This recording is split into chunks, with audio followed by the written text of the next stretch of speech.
요한에게는 남다른 별명이 생겼습니다. 예수님이 붙여준 별명입니다. 요한아, 야고보야, 너희들은 보아너게다, 이렇게 말씀을 하셨습니다. 이 보아너게란 이름의 뜻은 우레의 소리, 천둥의 소리라는 뜻을 가지고 있습니다.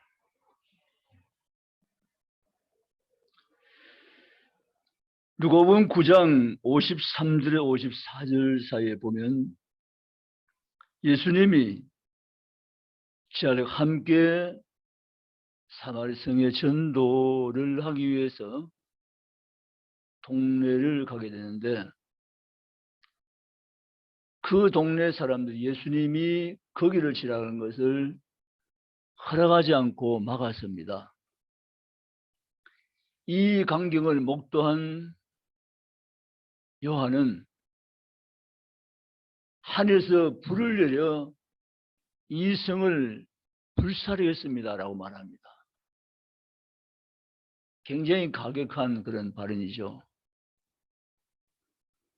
이런 요한을 예수님께 너는 보아너게다라고 이름을 붙여준 겁니다. 요한은 성질이 불같은 사람이었습니다.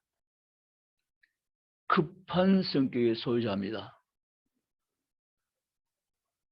참지 못하는 성미를 가진 인물입니다.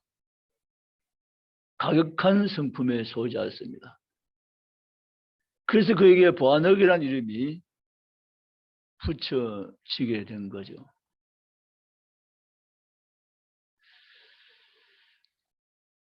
이 요한의 생각에 보면 또 다른 사건이 요한에게 나타나는데, 요한과 야고보는 형제사입니다. 야고보가 형님이고요, 요한은 그 동생입니다.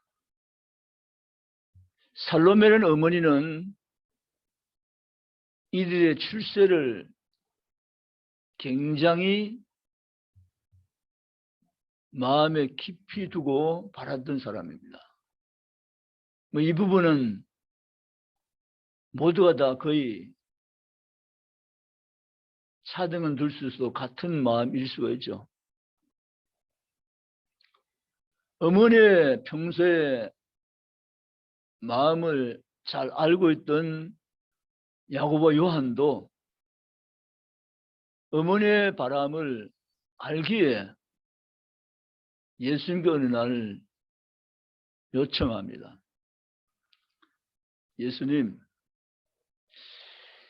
예수님이 유대 왕에 오르시면 저희 형제들을 하나는 좌편에 하나는 우편에 앉게 주십시오라고 말합니다. 이 이야기를 들은 다른 지하들은 화가 나죠. 야고보 요한 저희들만 잘 보여서 출세하려는 것이 뻔하게 보이기 때문에 화가 나게 된 겁니다. 명예욕이 대단히 강한 사람이었다는 사실입니다. 이렇게 어떻게 보면 이 요한이라는 사람은, 사도 요한은 세속적인 그러한 사람일 수도 있는 것입니다. 그래서 주님은 이런 요한을 특별 관리하셨습니다. 예수님의 특별 관리 속에 들어간 요한입니다. 그 신뢰가 보면 여러 가지 사건이 나오는데요. 야율의 딸이 병들어 죽게 됩니다. 야율의 딸을 고치러 가야 되는데 시간이 자꾸 지연됩니다. 길 가는 도중에 혈증 여인을 만나서 고쳐주고 또 시간이 늦어집니다. 결국은 야ir 딸이 죽고 맙니다. 이미 당신 딸이 죽었습니다. 라는 겁니다. 근데 예수님은 12 혈류증 여인을 고친 다음에 야ir 딸을 깨우러 가자고 말씀하시고 제 아들과 함께 해당장의 집을 방문하십니다. 그때 주변 사람들은 예수님이 너무 늦게 왔다. 늦어도 한참 늦으셨다. 이미 딸은 죽었고 우는 사람도 가득 찼는데 도대체 무슨 일을 할 수 있겠는가라고 생각을 합니다. 이 생각은 상식적이죠. 죽었는데 기절이 아니잖아요. 죽었어요. 죽었는데 죽음 현장에 예수님 오신들 무슨 일이 도대체 일어날까? 이미 때는 늦었다라는 거죠. 예수님은 둘러싼 주변의 무리들의 믿음 없음을 보시고 특별 조치를 발동하십니다.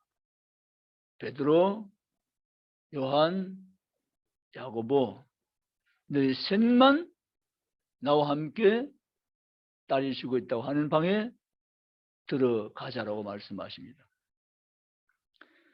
마가복음 5장 37절에 나와 있는 기록입니다. 예수님이 베드로, 요한, 야고보를 데리시고 해당장 야ir 방에 들어가서 12살 난 딸아이를 잠잔 자 깨우듯이 일으켜 세우며 그에게 생명을 회복시켜 주셨습니다. 예수님은 요한을 특별 관리하십니다. 요한이 누구인가를 너무 잘 아시는 주님께서 불같은 성격의 소유자, 가격한 성격의 소유자인 요한이 그대로 두면 사고 칠 수 있습니다. 예수님은 요한의 특별 관리에 들어가신 것입니다. 어느 날 예수님은 변화산에 가십니다. 그리고 또 거기에서 산 아래에 다른 제자를 머물게 하고 베드로, 요한, 야고보를 데리시고 주님은 그들과 함께 주시는 가운데 예수님이 원래 예수님의 모습으로 나타난 희한한 사건을 그들 세 명이 경험하게 되어집니다.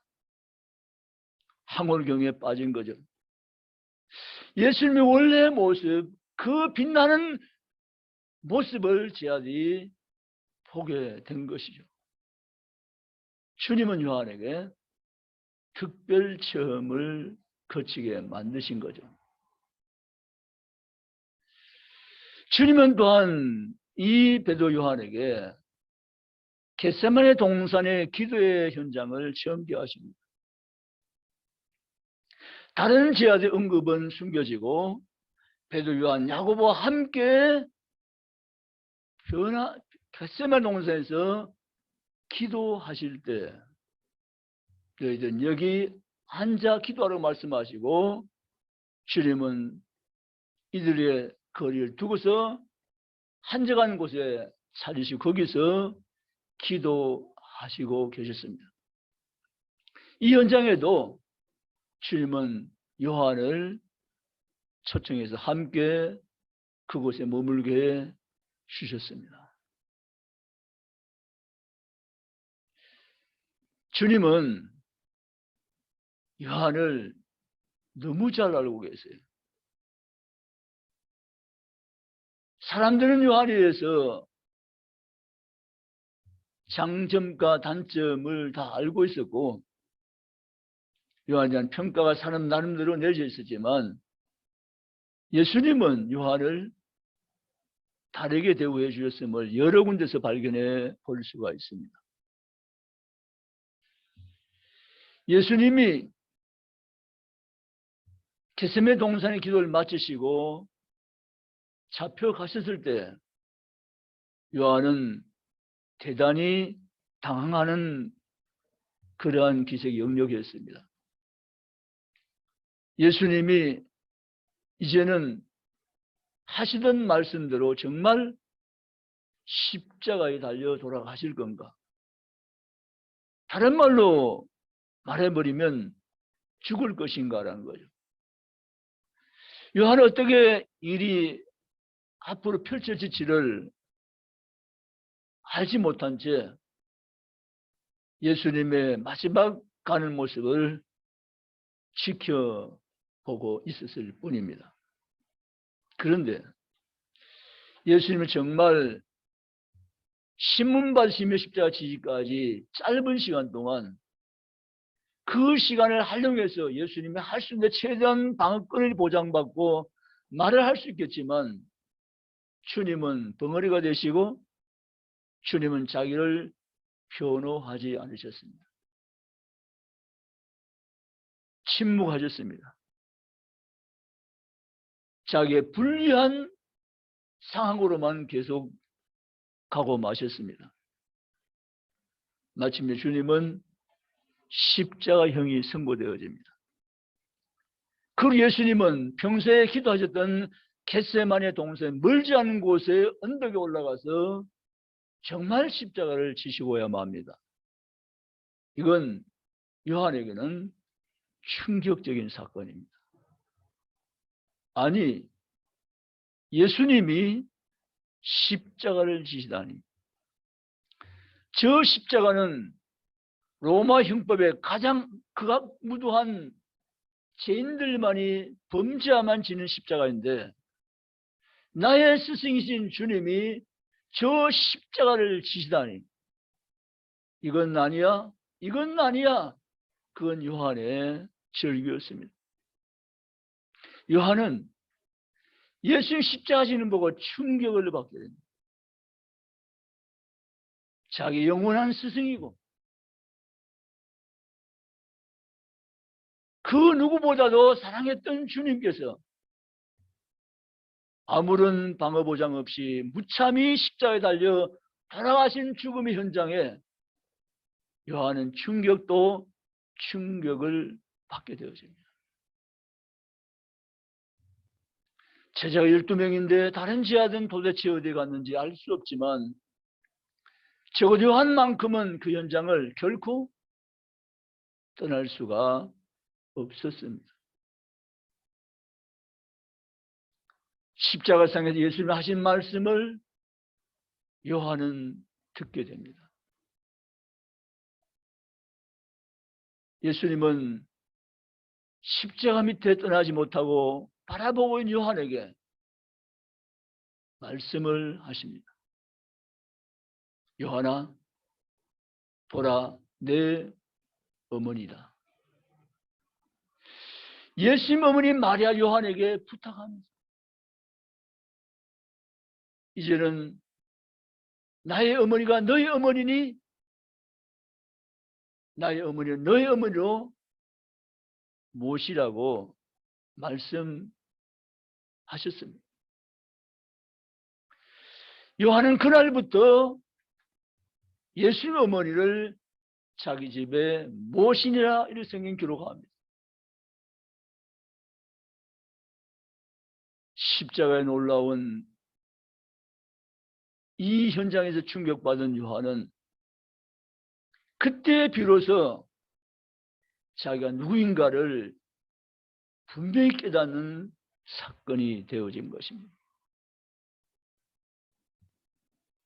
죄 없이 죽으실 수 있는 주님은 도대체 누구신가? 말없이 십자가 희생을 당하신 저 예수는 누구신가?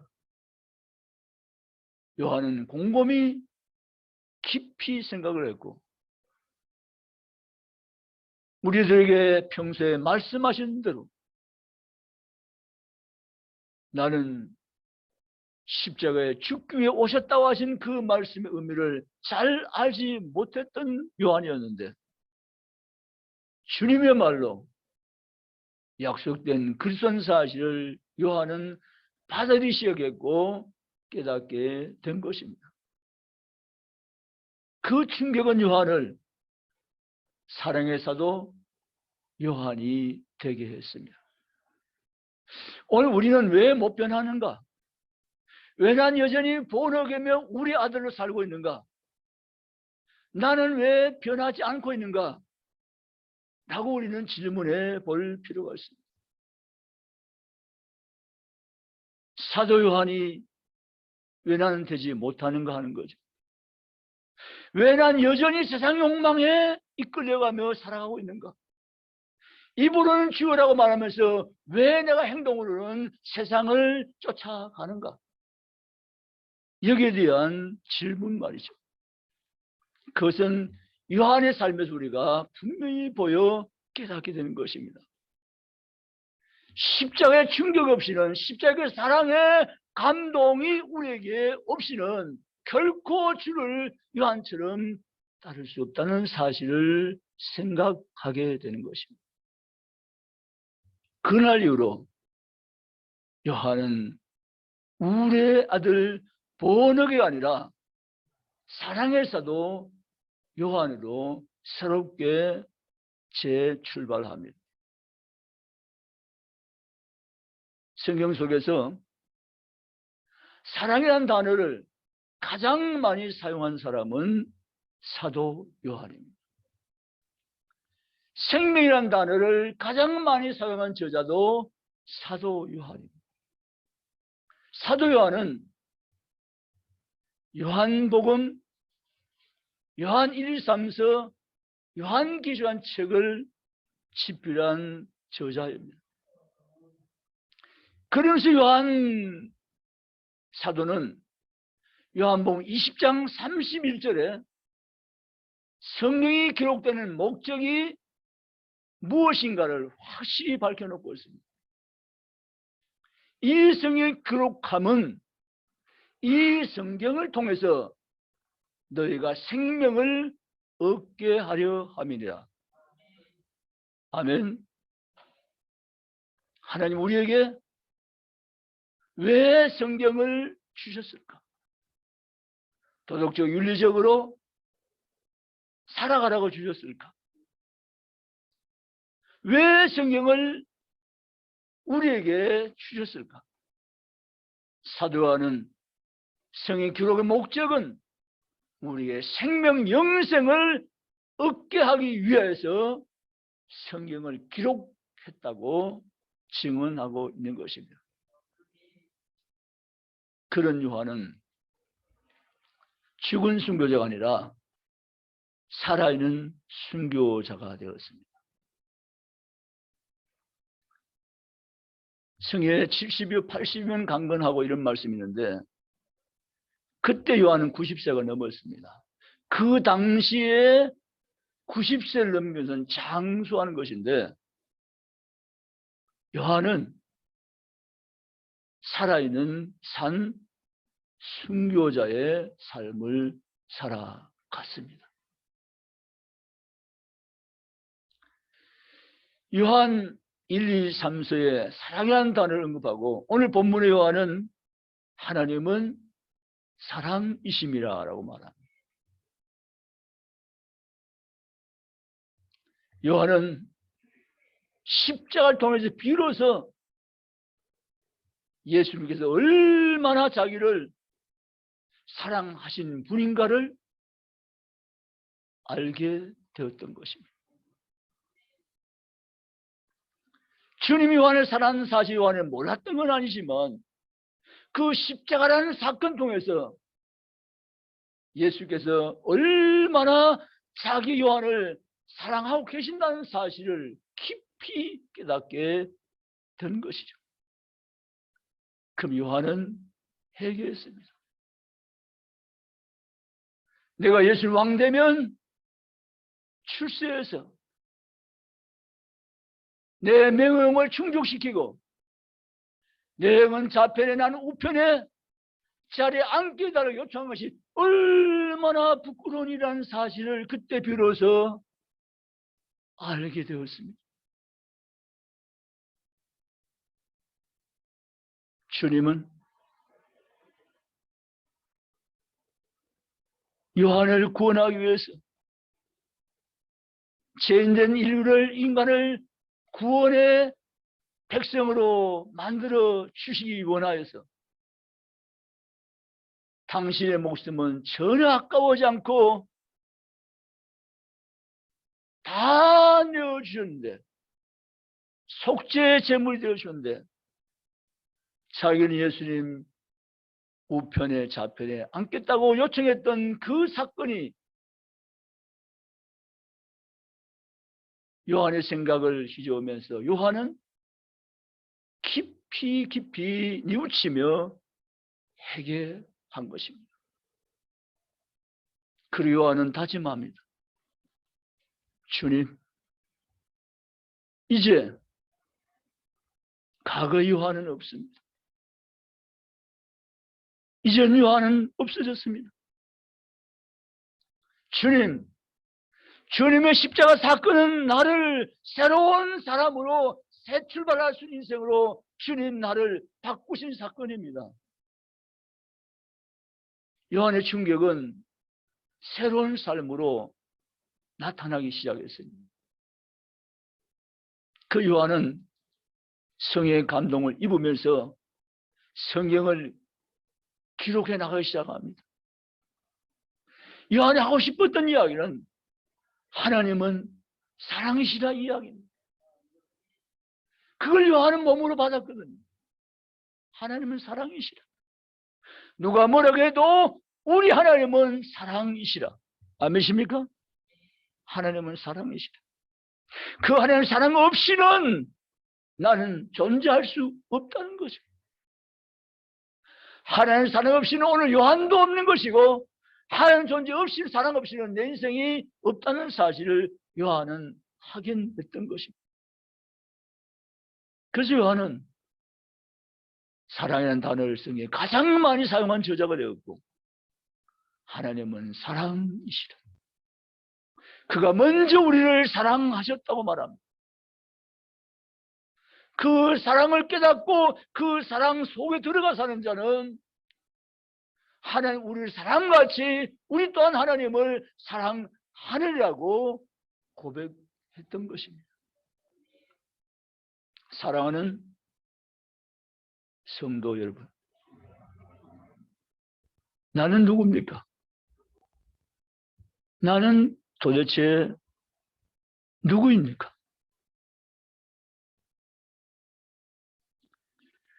우리 오늘 요한을 바라보면서 정말 요한은 우리가 보고 싶어할 그리운 사람입니다. 정말 닮고 싶은 그러한 인물입니다. 왜냐고요? 우리도 요한보다 못했지 요한보다 더 훌륭한 사람이 아닐 수 있기 때문입니다.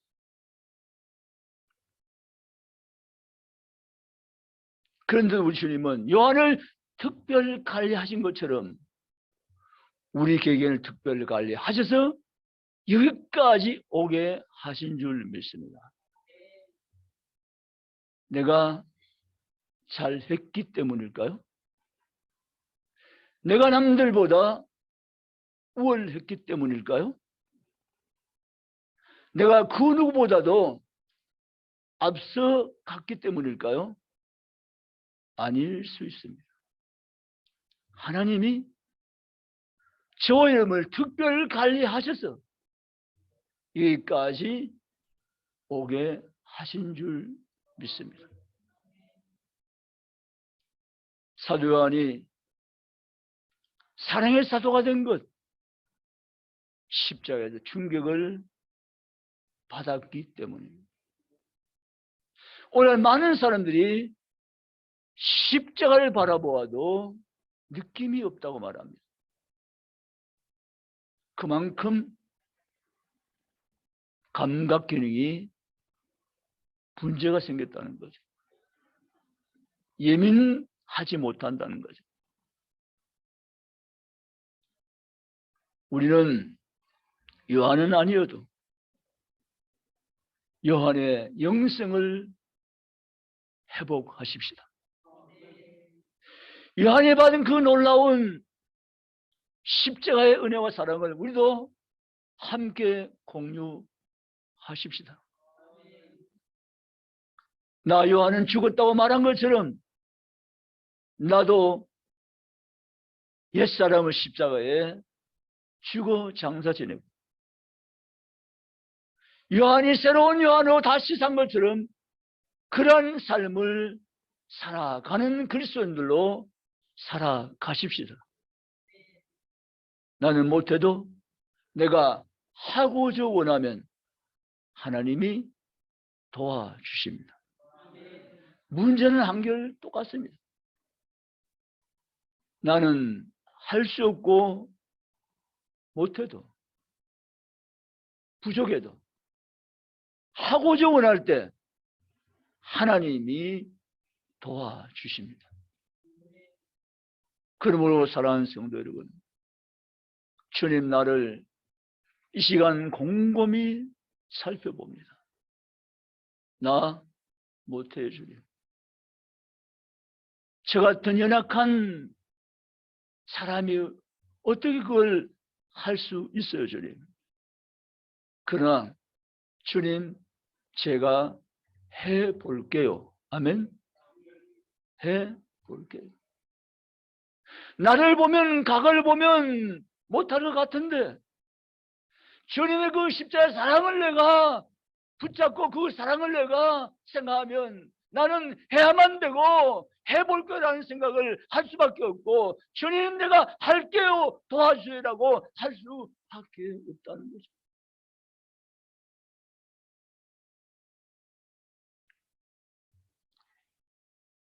그래서 우리는 요한처럼 예수님께 충격을 드리는 사람이 될 수 있기 바랍니다.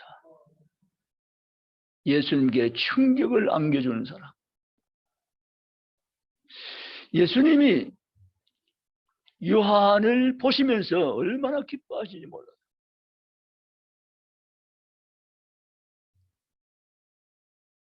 그래서 밤모섬에 유배가인 요한을 예수님은 찾아가셨어요. 그 요한계시록 성경이에요. 그리고 십자가 충격받고 예수의 충격을 안겨준 요한을 예수님은 찾아가셔서 요한에게 계시령을 부으시고 눈을 열어서 장차 돌아올 세계를 보여주셨어요. 그리고는 이 일을 기록하라고 말씀하시고 요한계시록 놀라운 성경을 요한을 통해서 이 땅에 주신 줄 믿습니다. 여러분, 예수님의 충격을 안겨드리면 예수님 여러분을 쓰시고야 마는 것입니다. 여러분의 인생을 새로운 인생으로 펼쳐 주시고야 마는 것입니다.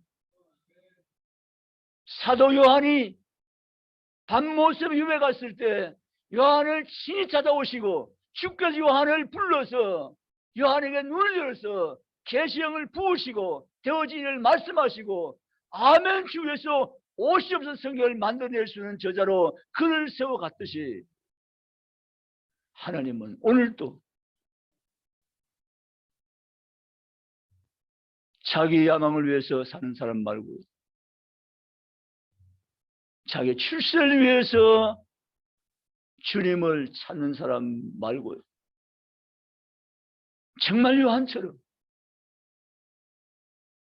십자가 그 사랑 때문에 충격받고 이제 나도 주님을 사랑하는 사람이 되어야겠다는 사실을 깊이 있게 깨닫고 나머지 나도 한번 주님처럼 주님 사랑하는 삶을 살아보고 싶다고 고백하면서 주를 쫓아갈 수 있는 사람들, 그 사람들 하나님은 찾아서 세우시고 주님은 요한처럼 쓰실 줄 믿으시기를 주님의 이름으로 축복합니다. 저를 비롯해서 여러분들이 예수님 충격을 안겨주는 사람 되기 원합니다. 예수님 깜짝 놀라는 사람들 되기 원합니다. 예수님 쓸 수밖에 없는 사람들 되기 원합니다. 내가 널 쓰겠다. 내가 널 써야지. 쓰고 말고 내가 널 쓰겠다고 말씀하시는 사람 말입니다. 너의 가정을 들어 쓰겠다고 말씀하시는 사람 말입니다. 너의 자녀를 들어 쓰시겠다고 말씀하시는 사람들로 우리가 주님 앞에 세워져 가시기를 주님의 이름으로 축복합니다.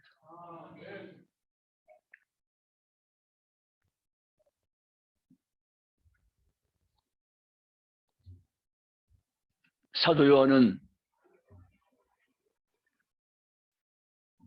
예수님이 자기를 특별 관리를 해준 일들을 결코 잊을 수가 없었습니다. 베드로, 요한, 야고보를 따로 데리시고 이 나타난 사건들 말입니다. 따로 데리시고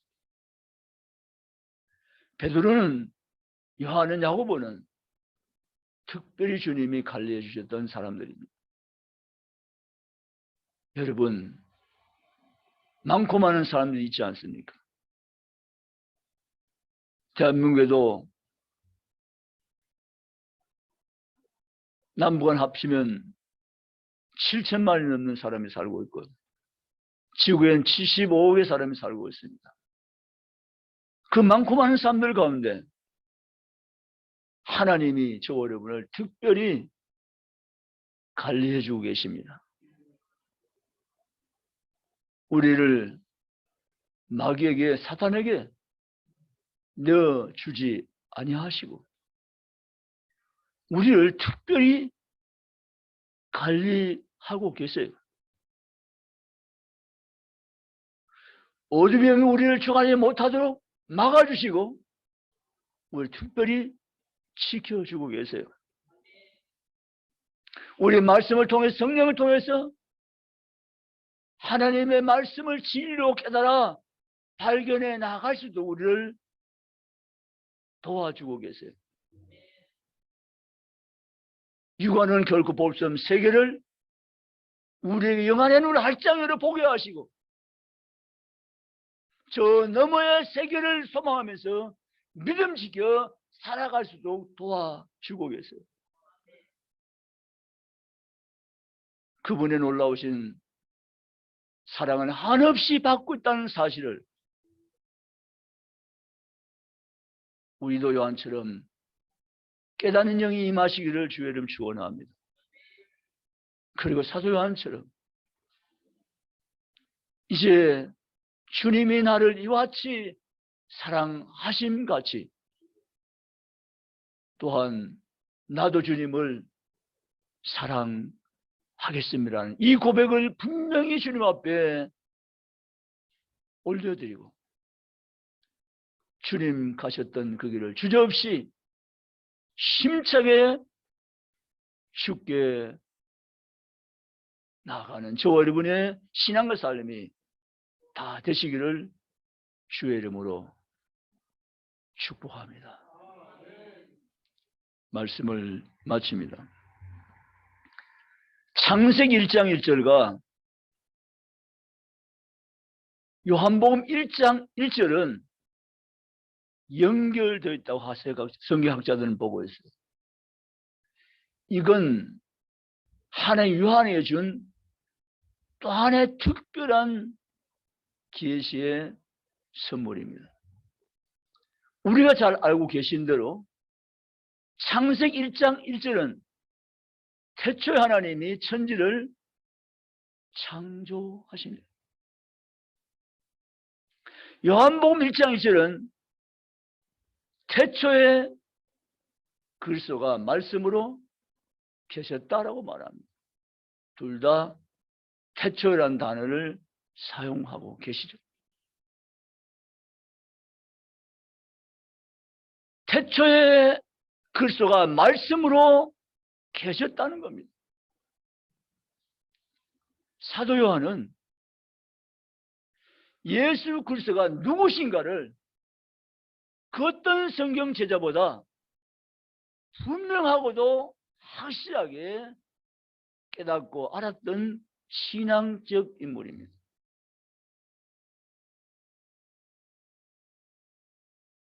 사랑하는 성도 여러분, 우리가 교회 다니면서 성경 신구약을 읽고 또 성경을 찾아보지만 세례를 받을 때 특별히 직분자 임직을 앞두고 특별히 교회마다 요구하는 것은 요한복음을 읽어야 됩니다고 요구합니다. 성경이 다 진리고 다 좋은 성경이고 다 의미 있는 성경이지만 요한복음이라는 성경은 그 어떤 성경보다 더 뛰어난 성경에 속한 성경입니다. 예수 그리스도가 누구신가를 정확히 가장 선명하게 알려주고 있는 그리스도론이 있는 성경이 바로 요한복음이라는 서신입니다. 그러므로 우리는 다 성경을 사랑하지만 요한복음을 사랑하며 요한복음을 애독하시기를 바랍니다. 요한복음에서 그리스도를 만나시기 바랍니다. 요한복음을 통해서 그리스도의 사람이 확실히 되시기 바랍니다. 요한복음을 통해서 사도 요한을 이해하며 깨닫고 요한 영성을 함께 소유하는 하나님의 사람들이 되시기 원합니다. 그래서 주님 앞에 우리는 고백합시다. 어차피 한 번 살다가 말 인생인데 이렇게 살아서 되겠는가를 한번 돌아보십시오. 그리고 다시 생각하십시오. 주님, 어차피 한 번 살다가 말 인생인데 이렇게 살다가 말아서는 후회만 남을 것 같아요, 주님. 그러니 주님, 나도 요한처럼 살아갈 수 있는 축복을 주시옵소서. 요한처럼 예수님을 정말 뜨겁게 사랑하는 사람이 되게 하여 주시옵소서.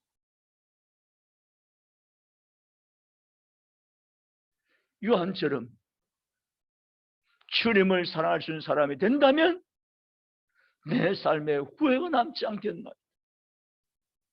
주여, 내게도 요한에게 아끼지 않고 부으셨던 그 사랑의 영성을 내게도 물 붓듯이 비 오듯이 부어 주시옵소서. 그러지 않으면 주님, 저는 여전히 세상을 사랑할 수밖에 없어요. 세상을 기웃기웃하며 따라갈 수밖에 없는 초라한 인생을 내가 계속적으로 살아갈 수밖에 없는 연약한 존재이니 하나님 나를 긍휼히 여기시고 요한에게 보던 그 놀라운 사랑의 영성을 내게도 하나님 부어 주시옵소서. 이 문제를 해결받아야 되지 않겠어요? 사랑의 사도 요한처럼 너도 그러한 삶을 살게 하시옵소서. 그런 성도가 이 밤에 저와 우리 될 수만 있다면 하나님은 요한을 보고 춤추셨듯이 여러분을 보시고 춤추시는 주님으로 나타나 주실 것입니다. 고려의 나이에 밤모습에 유해된 요한을 찾아가신 주님은 오늘도 우리가 주님 앞에 요한처럼 삶을 살려고 원할 때 우리에게도 다시 찾아오시고 말할 수 없는 은혜를 우리에게 베풀어 주실 줄 믿습니다. 사랑하는 성도 여러분, 내 몸이 내 몸 아니라면서요. 내 시간이 아니라면서요. 내 모든 것도 내 것이 아니라면서요. 다 주님이 주신 것이라면서요. 그러면 주님을 위해 살아가십시다. 요한이 변해서 주님의 충격을 드린 것처럼 나도 요한처럼 변하여 주님 앞에 놀라움을 드리고 충격을 안겨드리는 사람으로 내 인생 한번 살아갈 수 있도록 주님이여 날 도와주시옵소서. 나의 손을 잡아주시옵소서. 나를 일으켜 주시옵소서. 그리해서 사도 요한처럼 남은 때 삶을 살아가는 하나님 사람들에게 나를 붙들어 주시옵소서. 그런 구원받은 그리스도의 삶을 이 시대에 살아내는 제2, 제3의 사도 요한, 사랑의 요한이 저는 다 되시기를 주님의 이름으로 축원합니다. 기도하시겠습니다.